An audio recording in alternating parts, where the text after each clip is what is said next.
힘이 아니라 하나님의 마지막을 정하십니다. 힘이 아니라 하나님이 마지막을 정하십니다. 라는 제목을 가지고 말씀을 전하도록 하겠습니다. 여러분들 글라디에이터라는 영화를 보셨습니까? 최근에 2탄이 나왔는데 엄청 1탄을 기대했다가 2탄을 보니까 조금 실망을 했지만 1탄 첫 번째 글라디에이터에서요 정말 이런 장면이 나옵니다. 막시무스가요 게르만족과의 전투에서 이제 승리하자마자 맨 첫 번째 나온 장면이에요. 로마 황제가요 막시무스에게 묻습니다. 자네에게 로마는 무엇인가? 라는 질문입니다. 그래서 막시무스는요 제가 본 세상은 잔혹함과 암흑뿐이었습니다. 그러나 로마는 달랐습니다. 아주 당당하게 얘기를 하더라고요. 그랬더니 그 황제는요 자네는 로마가 어떤 곳인지 아직 모르는군. 이런 장면이 있어요.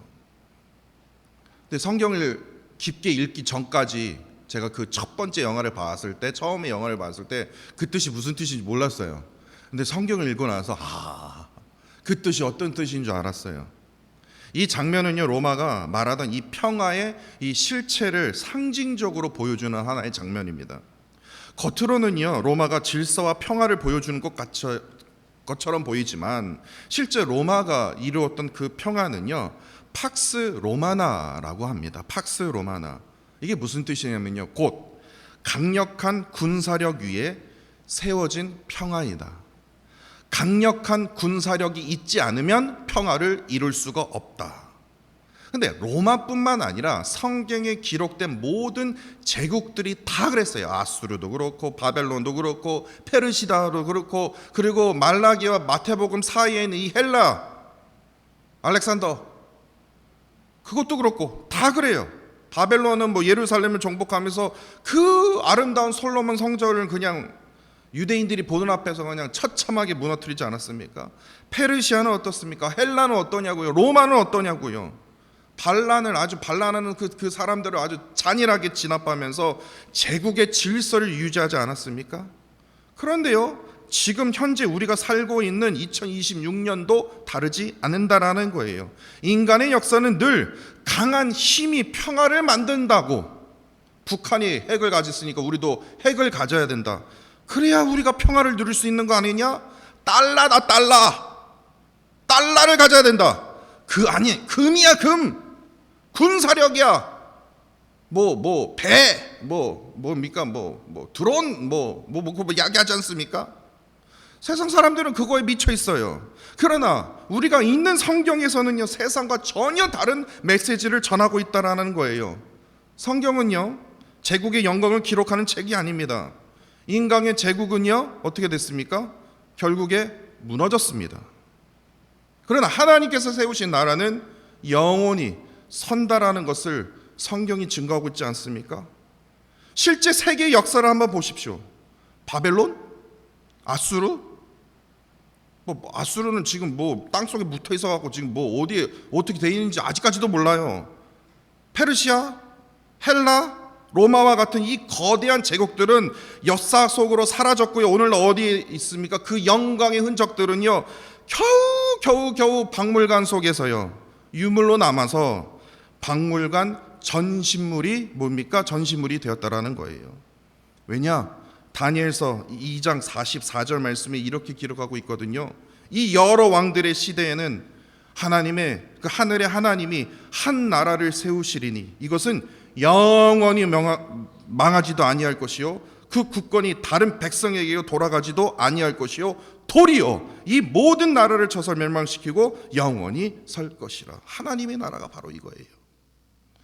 세상은요 힘이 평화를 만든다고 말하지만 핵이, 돈이, 금이, 비트코인이 말하지만 성경은요 하나님이 다스리는 나라가 그 나라 안에서 참된 평화가 있다고 제가 말한 게 아니라 성경이 그렇게 증거하고 있다는 거예요. 그러면 우리에게 남는 질문은 이것입니다.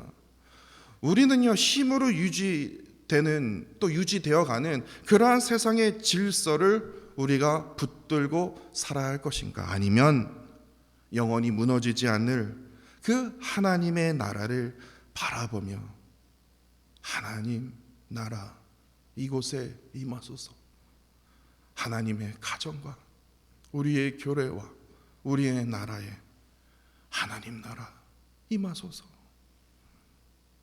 하나님께서는요, 힘이 아닙니다.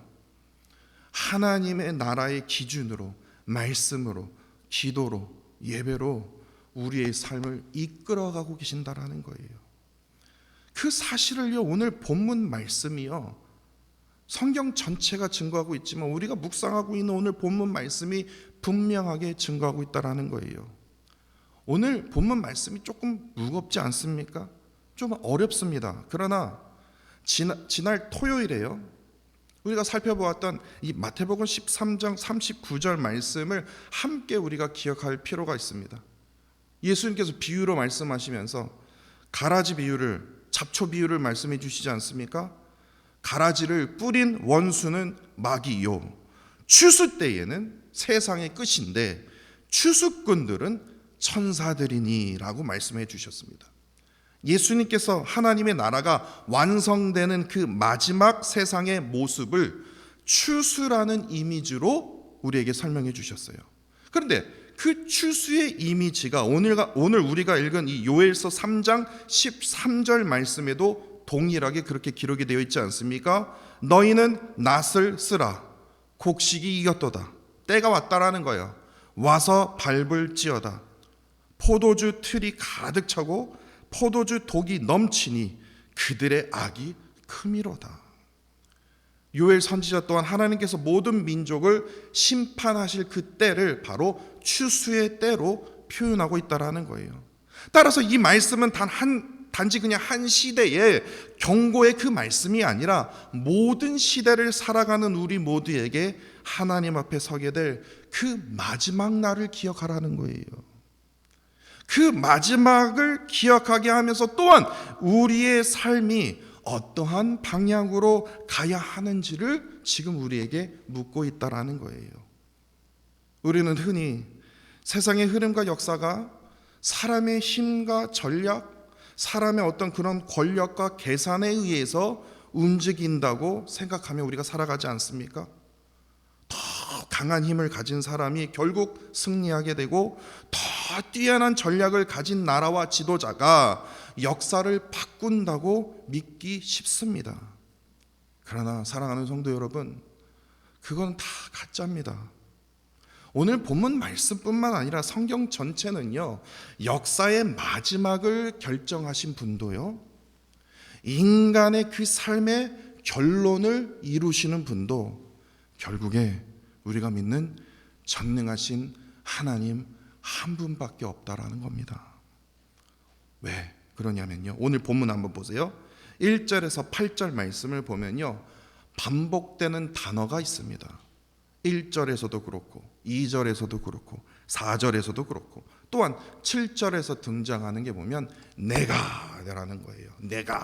내가라는 게 요엘 선지자를 얘기하는 게 아니라 8절 하반절에 요엘 선지자가 내가가 누군지를 정확하게 지적하고 있습니다. 뭐라고 얘기합니까? 여호와께서 말씀하셨다라는 거예요. 여호와께서 내가. 다시 말해서 내가 사로잡힌 자를 돌아가게 하시는 분도 나라는 거예요. 하나님이시고, 열국을 모아 심판하는 자리로 부르시는 분도 하나님이시고, 억울함을 갚아주고 다시 일으켜 세우시는 분도 누굽니까? 하나님이시라는 거예요. 뿐만 아니라 지금 세계의 그 모든 역사의 방향을 결정하고 마지막을 이루시는 분도 인간이 아니라 뭡니까? 인간의 대통령이 아니라 무엇입니까? 여호와 하나님 한 분밖에 없다라는 거예요. 미국 대통령이 아니라 한국 대통령이 아니라 전능하신 하나님이시라는 거예요. 우리는 살면서 수많은 선택의 그 순간마다 문제를 해결하기 위해서요, 먼저 내가 무엇을 할 수 있는지, 어떤 전략을 세워야 하는지, 또한 이 전략을 통해서 내가 어떻게 버텨야 하는지, 이걸 가장 먼저 생각합니다. 이것도 중요해요. 그러나 오늘 본문 말씀을 통해서 하나님께서는요, 그래 네 버티고 있냐? 그래 너 전략 세웠냐? 그래 너 이런 계획이 있네? 근데 하나님께서 그거 보지도 않아요. 하나님께서 우리에게 말씀해 주시는 건 뭐냐면, 직접 내가 이렇게 향하겠다, 내가 할게, 너 전략, 너 계획, 그래 그렇지만 그 모든 걸 이루는 거는 나야. 내가 이룬 거야. 하나님 내가 무엇을 하겠다고 우리에게 계속해서 반복해서 우리에게 말씀하여 주신다라는 거예요. 왜냐하면요, 인생의 회복도, 억울함의 해결도, 무너진 그 정의의 회복도 결국에 우리의 능력이나 전략에서 나오지 않는다라는 거예요. 정권이 바뀌면 우와 이럴 줄 알았어요. 근데 세계 역사를 봐요. 어떠한 전략이 바뀐다 하더라도, 권력이 온다 하더라도요, 결국에는 인간은 한숨밖에 나오지 않아요. 하나님이 친히 개입했다만이 진정한 회복과 역사가 일어난다는 거예요. 그러면 지금 우리의 삶 가운데 억울함과 답답함을 안고 있는 자리가 있다라면요, 스스로 갚으려 하기보다는 하나님께 온전히 맡겨야 됩니다. 하나님께 온전히 붙드십시오. 회복되지 않는 그 관계와 절대로 해결되지 않는 그 문제 앞에서 인간적으로 생각해보면, 야, 이게 뭐 해결될 수 있겠어? 이거 관계는 이건 끝이야. 조급한 어떤 인간의 어떤 그런 잔머리나 그 방법을 찾기보다 하나님이 일하실 그 자리를 내어보십시오. 하나님이 일하실 그 공간을 한번 만들어 보십시오. 그럴 때만이 우리는요, 불안 대신 어떻게 됩니까? 소망으로 가득 찰 수 있습니다. 우리 안에 두려움 대신에 믿음으로 오늘을 살아갈 수 있기 때문에 그래요. 결국 오늘 말씀은요, 세상의 힘과 전략을 붙드는 그러한 삶이 아니라 우리의 삶과 또한 이 실제적인 이 역사를 붙들고 계시는 그 하나님을 신뢰하며 그분의 그 주권 아래서 살아가는 삶으로 우리를 간절히 지금 부르시고 있는 그러한 사랑의 음성이라는 겁니다. 그 음성의 말씀이라는 겁니다. 그런데 본문 9절을 보시면요, 하나님께서 요엘 선지자에게 이렇게 명령하시지 않습니까? 모든 민족에게서 너희는 전쟁을 준비하라. 야, 이제 천사들과 악이 싸우는구나. 이 말씀은요, 적을 무찌르기 위한 전쟁 준비하라는 그런 명령이 아니라 스스로 강하다고 생각하며 하나님이 필요 없다, 하나님을 업신여기며 살아갔던 그 민족들을요, 이제는 하나님의 때가 왔거든요. 마지막 때가 왔거든요. 하나님 앞에 심판하시기 위해서, 하나님이 심판하시기 위해서 하나님 앞에 세우시겠다라는 선언입니다. 왜냐? 하나님이 정하신 그 마지막 때가 다가왔기 때문에. 그래서 오늘 본문 2절과 12절에서요, 그렇기 때문에 하나님께서요, 모든 민족을 어디로 모으신다고 하십니까? 여호사밧 골짜기라고 얘기합니다. 이 여호사밧 골짜기는요, 오늘 본문 말씀에만 기록이 되어 있습니다. 무슨 이스라엘 지역을 말한 게 아니에요. 아무리 찾아봐도 없더라고요. 여호사밧이 뭐지? 근데 여호사밧의 뜻이 우리말로 얘기하면요, 해석하면요, 여호와께서 심판하신다라는 뜻이에요. 다시 말해서 모든 민족이 결국에는요, 저희뿐만 아니라 모든 민족이 하나님의 심판의 그 자리, 곧 하나님 앞에 서게 될 것이라고 지금 선포하고 있는 겁니다. 사람들은 전쟁을 준비한다고 생각하지만 실제로 하나님이 정하신 그 판단의 자리로 불러 나오고 있다라는 것이에요. 결국에 그 여호사밧 골짜기에서 이루어진 그 하나님의 심판은요, 아까 제가 앞서 말씀드렸던 이 마태복음 13장에서요, 예수님께서 아주 쉬운 비유로 우리에게 말씀해 주셨던 것처럼 역사의 마지막이 인간의 판단이 아니라 하나님께서 이루시는 최종적인 심판의 때임을 분명하게 보여주고 있다는 거예요. 그런데 이 말씀은요, 먼 미래의 사건을 설명하는데 멈추지 않고 오늘을 살아가는 우리에게 지금 어떤 씨앗을 뿌리며 어떤 삶을 살아가고 있는지 우리를 돌아보게 한다는 겁니다. 제가 한번 설명해 드릴게요. 지난 주일에요, 아내와 어떤 얘기를 하다가 자연스럽게 각 부모님의 흉을 좀 봤습니다. 아내는 아내 이제 좀 자기 엄마가 어떻게 신앙생활을 했는지, 또 저는 또 아버지 또 흉을 찍찍 보면서 낄낄거리면서 웃으면서. 근데 저는 미국 1.5세로서 또 아내는 2세로서 진짜 서로 전혀 다른 환경에서 자랐습니다. 근데 공통적인 것은 참으로 가난한 부모님 밑에서 자랐다라는 거예요. 제가 아내랑 이제 크로거에 갔는데, 크로거에 가니까 지금도 있더라고요. 99전 센트의 그 깡통에 그 비엔나 소세지인가 뭔가 이게 있어요. 그거 볼 때마다 아주 제가 기회가 피가 날 정도로 맨날 그것만 보면 저희 아내가 그렇게 얘기해요. 헌이야, 내가 이거 가지고 고추장이랑 이거 찍어서 먹었다. 지금 저도 안 먹을 것 같아요. 맨날 물어보는 것 같아요. 엄청 가난했구나. 근데 저도 그랬어요. 하여튼 고등학교 졸업할 때까지 옷이 없어갖고 세탁소 하시는 그 어느 집사님 뭐 2년 지나면 뭐 그냥 버려도 된대요, 가져도 된대요. 그거 입고 대학 생활을 했으니까요. 근데 참으로 가난한 그 부모님 밑에서 자라왔지만 한 가지 참으로 가장 은혜스러운 공통점을 제가 발견하게 됐어요. 아내와 저는요, 저희들에게 보여주셨던 그 부모님의 어떤 신앙생활의 그 형식이요, 뭐 자세하게 말씀드리긴 좀 뭐하나, 그러한 신앙생활의 형식은 전혀 담고 싶은 생각은 없습니다. 그러나 하나님을 향한 그 믿음만큼은요 닮아야 된다. 아니, 우리 아이들에게까지 가르쳐줘야 된다는 생각은요 더 강하게 느껴졌습니다. 그게 무엇이냐면요, 간단해요.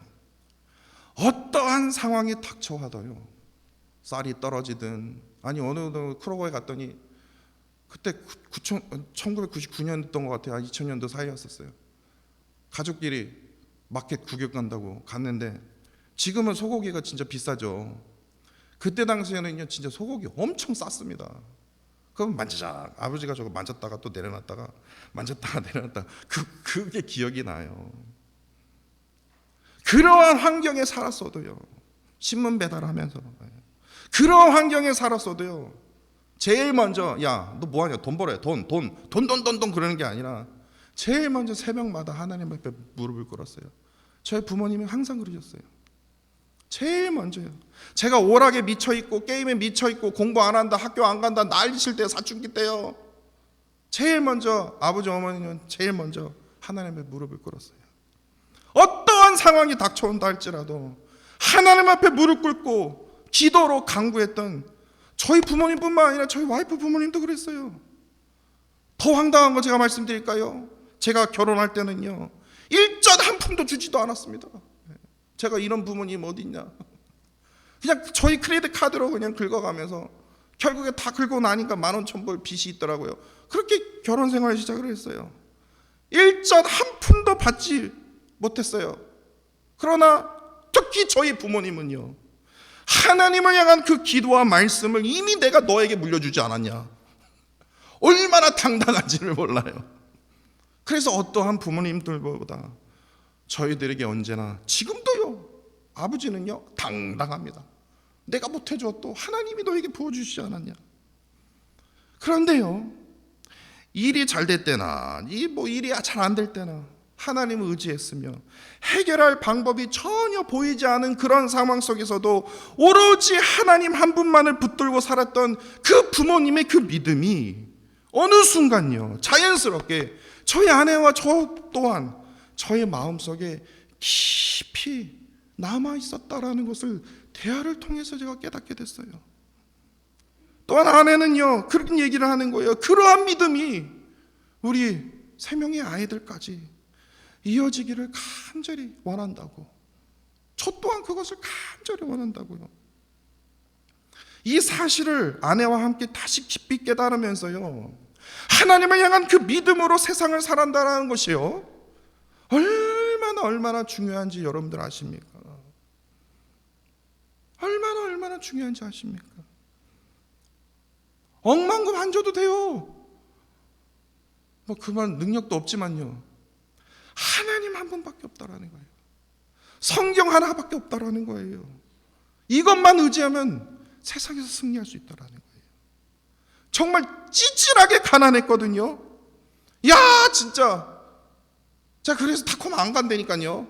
신학교도 안 가요. 내가 너무 가난하게 살아서요. 목회자의 그 가정에서 태어났지만 지금도 그래요. 이번 목요일인가 언젠가 막 지금 막 프리칼큘러스 막 그 강의안 막 만들고 있는데 부모님 전화 왔어요. 너 뭐 하냐? 그랬더니 저 지금 프리칼큘러스 지금 강의 그거 만든다고 했더니 저 지금 대학에서 가르친 지 15년 됐거든요. 지금도 얘기를 하는 거예요. 야, 이건 하나님의 기적이다. 너처럼 공부 못했던 애가 어떻게 대학에서 가르치냐. 그러니까 저도 그랬어요. 맞아요. 저도 15년이나 됐지만 아직도 제가 지금 이게 뭐 하는 짓인지 저도 기적이에요. 찌질하게 가난하고 정말 공부도 못했던 저를 하나님께서 여러 모양으로 기적처럼 쓰임받고 있는 그 삶의 자체가요, 저희 아내가 루이빌에서 그렇게 사용받는 그 자체도요, 말도 안 된다라는 거예요. 이것은요, 사람의 능력이나 족견 때문이 아니라 하나님을 의지하는 믿음이 얼마나 큰 은혜인지 보여주는 전 한 가지의 증거라고 저는 생각합니다. 저는 그렇게 믿어요. 결국에 그렇기 때문에 우리 인생을 세우는 것은요, 좋은 환경이요, 좋은 대학, 뭐 엄청난 돈이 있다고 다 훌륭한 사람 됩니까? 좋은 조건이 있다고 다 훌륭한 사람 됩니까? 어떤 자리에서도 하나님을 붙들고 살아가는 그 믿음이 우리의 삶을 세워주신다니까요. 흔들리는 순간에도 우리의 삶을 다시 일으켜 세워주신다니까요. 공황장애로 교회 문만 봐도 덜덜덜 떴던 저가 어떻게 이 자리에서 이렇게 큰 소리 뻥뻥 치면서 제가 외치면서 하나님의 말씀을 전할 수 있냐고요. 공황장애 걸린 사람들 보면요, 이건 기적이다라고 얘기할 겁니다. 가끔씩 오지만요, 가끔씩 그것 때문에 고통받지만요, 저는 그것 또한 기적이라고 생각해요. 왜냐? 하나님이 저를 세워주셨거든요. 보이지 않는 순간에서도요, 제가 지금도 한숨 푹 쉬면서 하나님 앞으로 어떻게 해야 됩니까? 라고 물을 때마다 하나님은 언제나 나를 다시 세워주시고 앞으로 나아갈 수 있는 힘을 주신 분이 바로 우리가 믿는 전능하신 하나님이거든요. 오늘 본문이 이걸 증거하고 있지 않습니까? 사로잡힌 자를 돌아오게 하시는 분도 하나님이십니다. 세상에 어떤 권력자가 나를 괴롭힌다 할지라도, 진짜 지옥 같은 환경에서 나를 사는다 할지라도 그 열국을 모아 심판의 자리로 부르시는 분도 누굽니까? 하나님이라는 거예요. 교만한 자를 하나님이 무너뜨리신다는 거예요. 나의 억울함 있지 않습니까? 나의 연약한 부분 있지 않습니까? 나의 답답한 부분 있지 않습니까? 그것을 다시 회복시켜 주신 분도 누구십니까? 우리가 믿는 전능하신 하나님. 결국에 역사는요, 강한 나라가 만들어진 것처럼 보이죠. 박물관 한번 가까이 가면 보세요. 제일 가까운 그냥 시카고 박물관 한번 가보세요. 그 대단한 나라들이 다 구경꾼으로 되었다라는 거예요. 역사의 마지막을 결정하고 마지막 장을 쓰는 사람은 인간이 아니라 누굽니까? 오직 여호와 하나님 한 분밖에 없다라는 거예요. 그러므로 우리는 반드시 이것을 기억해야 할 것입니다. 환경이요, 인생을 만들어가는 것이 아닙니다. 누구를 의지하며 살아가느냐, 그것이 나의 인생을 결정합니다. 저는 환경 신경 쓰지 않습니다. 오로지 나만 의지하며 살아갈 겁니다. 귀 닫을 겁니다. 이효리 씨가 그렇게 얘기하지 않습니까? 누구도 의지하지 말라. 너 자신만을 의지하. 그렇게 한번 살아가 보세요. 어떻게 되나? 누구를 의지하냐? 누구를 소망 가운데 붙들며 살아가느냐? 그 인생을 어떻게 만들어가는지 한번 보자고요. 이 말은 제 말이 아니라 잠언 16장 9절 말씀 때문에 제가 이렇게 선포하는 겁니다. 사람이 마음으로 자기의 길을 계획할지라도 그의 걸음을 인도하시는 이는 누굽니까? 전능하신 여호와 하나님 한 분밖에 없습니다. 그렇게 이제는 우리가 선택해야 됩니다. 어제 제가 말씀드렸던 것처럼 제자 빌립처럼요, 세상의 힘과 계산, 돈을 붙들고 살아갈 것인가? 이건 될 수 없어. 그러니까 내 삶에 전혀 하나님의 기적이 일어나지 않는 거예요. 200데나리온이 없는데 하나님 이게 어떻게 먹일 수 있게. 그러니까 항상 믿어도 예수님 쫓아가도 항상 무능력한 거예요. 내가 될 수 있겠어. 이게 내가 뭘 대학에서 가르치고 뭘 그거 할 수 있겠어. 그러니까 항상 안 되는 거예요. 그런데 역사를 주관하시고 우리의 삶을 붙들고 계시는 그 정령하신 하나님을 신뢰하며 붙드는 사람은요, 그 인생이 어떻게 되는지 보자고요. 한번 보자고요.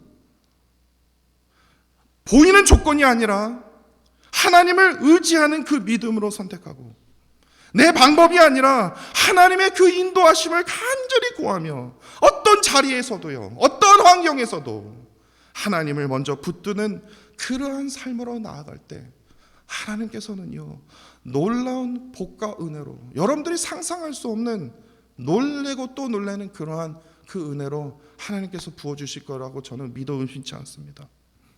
오늘도 우리의 모든 걸음을 인도하시는 그 주님을 바라보면서, 비록 지금 내가 너무나 어려운 환경에 있다 할지라도, 두려운 그런 상황에 있다 할지라도 하나님을 향한 그 믿음을 가지고요, 말씀을 가지고요, 기도로 하나님만을 붙드시기를 간절히 소망합니다. 저 보지 말라고요, 요한 목사 보지 말라고요.